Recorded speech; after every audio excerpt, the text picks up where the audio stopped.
সম্মানিত ভিউয়ার্স সকলকে শুভেচ্ছা। ই পাসপোর্ট রিলেটেড নতুন আরেকটি ভিডিও নিয়ে আজ আপনাদের সাথে হাজির হয়েছি। আপনারা দেখছেন প্রলয় টেক বিডি। যারা ইতিমধ্যে পাসপোর্টের জন্য আবেদন করেছেন তাদের পাসপোর্টের অবস্থা কি আছে, কোন স্ট্যাটাসের কি মানে তা আজ আমরা জানব। আসুন আমরা কিভাবে দেখতে হয় সেজন্য কম্পিউটার স্ক্রিনে চলে যাই। যে কোনো একটি ব্রাউজার গিয়ে আমরা লিখব epassport.gov.bd, তারপরে হচ্ছে /lending লিখে আমরা এন্টার করব। এমত অবস্থায় ই পাসপোর্টের আমার ওয়েবসাইটে চলে আসলাম। এখন ই পাসপোর্টের ওয়েবসাইটে চেক স্ট্যাটাস এখানে আমরা ক্লিক করব। চেক স্ট্যাটাসে ক্লিক করার পর আমার আসলো চেক অ্যাপ্লিকেশন স্ট্যাটাস। এই জায়গার মধ্যে আমাকে অ্যাপ্লিকেশন আইডি অথবা অনলাইন রেজিস্ট্রেশন আইডি, আমাকে যখন আমি ছবি তুলেছি ফিঙ্গারপ্রিন্ট নিয়েছিল তখন আমাকে এই স্লিপের মধ্যে আমার এই ডান পাশে উপরে একটা নাম্বার আছে, সেই নাম্বারটা আমি এখানে ইনপুট করব। তো অ্যাপ্লিকেশন আইডি আমি নাম্বারটা ইনপুট করে দিলাম। তারপর হচ্ছে জন্ম তারিখ আমি সিলেক্ট করব। জন্ম তারিখ সিলেক্ট করলাম। তারপর হচ্ছে আই এম হিউম্যান, আমি এটার মধ্যে চেক বক্সে ক্লিক করব। তারপর চেক আমার চলে আসলো কি, dear Shanurag Majumdar, your new passport has been issued from local passport office. অর্থাৎ বলল যে স্থানীয় অফিস থেকে আপনার পাসপোর্টটা ইস্যু হয়েছে। যদি চেক অ্যাপ্লিকেশন স্ট্যাটাস এখানে দেখায় সাবমিটেড, তাহলে আমরা বুঝতে পারবো যে আপনার অ্যাপ্লিকেশনটি সফলভাবে পাসপোর্ট অফিসে সার্ভারে জমা হয়েছে।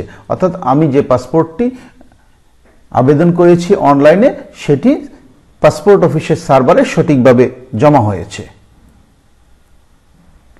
যদি স্ট্যাটাসে দেখায় যে অ্যাপয়েন্টমেন্ট শিডিউলড, অর্থাৎ তার মানে হচ্ছে ঢাকা শহরে অনেক সময় তারিখ নেওয়ার প্রয়োজন পড়ে, অবশ্য সেটা জেলা শহরে নেওয়ার প্রয়োজন পড়ে না, শুধুমাত্র ঢাকা শহরে এটা প্রযোজ্য। এক্ষেত্রে যদি আমরা ইতিমধ্যে তারিখ পেয়ে যাই অ্যাপয়েন্টমেন্টের জন্য, তখন আপনার স্ট্যাটাসে লেখা থাকবে অ্যাপয়েন্টমেন্ট শিডিউল, সাক্ষাতের সময়সূচি সম্পূর্ণ হয়েছে। তারপর যদি আসে চেক অ্যাপ্লিকেশন স্ট্যাটাস অর্থাৎ এনরোলমেন্ট প্রসেস, যদি এরকম কথা থাকে তার মানে আমরা তখন বুঝব যে আপনার অ্যাপ্লিকেশনটি পাসপোর্ট অফিসে জমা হয়েছে এবং প্রক্রিয়াধীন অবস্থায় রয়েছে। পাসপোর্ট অফিসে জমা হয়েছে আমার আবেদনটি এবং সেটা প্রক্রিয়া করছে তারা, এই স্ট্যাটাসে এই কথা বোঝাবে। তারপর হচ্ছে গিয়ে আমরা বুঝতে পারবো কি, চেক অ্যাপ্লিকেশন স্ট্যাটাসের মধ্যে বলা থাকবে পেন্ডিং এসবি পুলিশ ক্লিয়ারেন্স। যদি এই কথা স্ট্যাটাসে লেখা থাকে তাহলে আমরা বুঝবো যে আপনার নিকটতম থানা হইতে পুলিশ কর্মকর্তার রিপোর্টের অপেক্ষায় রয়েছে। এই ধাপ সম্পূর্ণ হতে সাধারণত 3 থেকে 10 দিন সময় লাগে। পাশের অর্থাৎ আপনি যেখানে পাসপোর্ট জন্য আবেদন করবেন সেই নিকটস্থ থানা থেকে রিপোর্টের জন্য অপেক্ষা রয়েছে। রিপোর্ট পেতে পাসপোর্ট অফিসে অন্তত 3 থেকে 10 দিন সময় লাগে রিপোর্ট পেতে। তারপর আমরা আসি যে pending final approval. Pending final অ্যাপ্রুভালের মাধ্যমে আমরা কি বুঝতে পারি? আমরা বুঝতে পারি হচ্ছে তদন্তকারী কর্মকর্তার রিপোর্ট সন্তোষজনক হলে সেটা পাসপোর্ট অফিসের অ্যাসিস্ট্যান্ট ডাইরেক্টর অর্থাৎ এডি সাহেব এর অনুমতির অপেক্ষা আছে।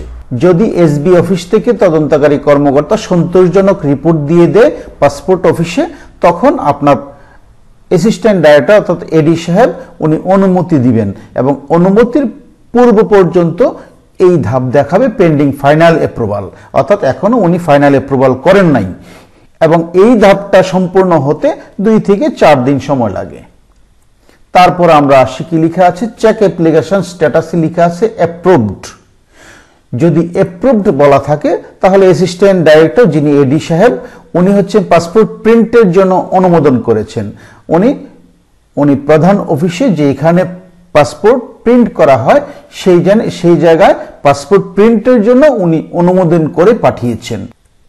তারপর আমরা পরের ধাপ হচ্ছে পেন্ডিং ইন প্রিন্ট কুই, অর্থাৎ যদি এই কথা বলা থাকে তাহলে আমরা কি বুঝবো? আমরা বুঝতে পারবো হচ্ছে আবেদনকৃত পাসপোর্টটি প্রিন্টের জন্য পাঠানো হয়েছে এবং এই ধাপ সম্পূর্ণ হতে সাধারণত 3 থেকে 14 দিন সময় লাগে।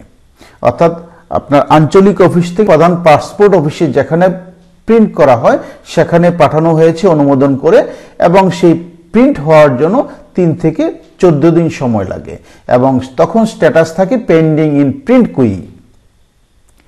তারপরের ধাপ হচ্ছে পাসপোর্ট শিফট। যদি এই কথা বলা থাকে তাহলে আমরা বুঝতে পারবো যে আপনার পাসপোর্টটি প্রিন্ট হয়েছে এবং সেটা আঞ্চলিক পাসপোর্ট অফিসে পাঠানো হয়েছে।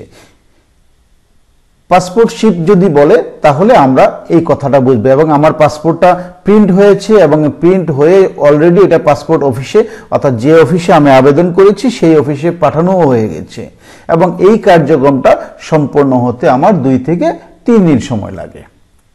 তারপরের ধাপ আমরা আসি পাসপোর্ট রেডি ফর ইস্যুয়েন্স।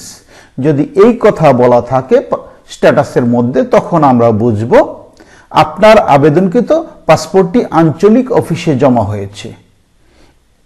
আঞ্চলিক অফিসে যেখানে আবেদন করেছিলাম সেই অফিসে আমার পাসপোর্টটি ইতিমধ্যে প্রিন্ট হয়ে জমা হয়েছে এবং সেটা আমরা পরবর্তীতে ডেলিভারি স্লিপ নিয়ে আমরা সেটা নিয়ে আসব।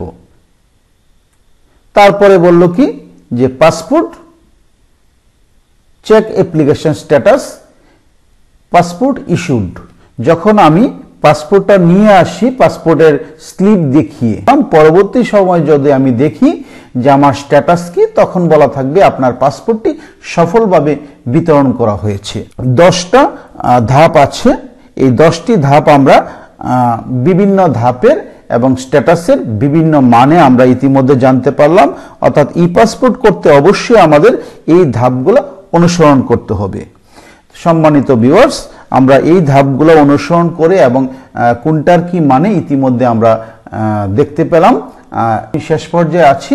আপনাদের যদি ভিডিওটি ভালো লাগে তাহলে প্লিজ আপনারা একটু লাইক করে দিবেন এবং অন্যদের জানার জন্য এটা আপনারা শেয়ার করে জানিয়ে দিবেন।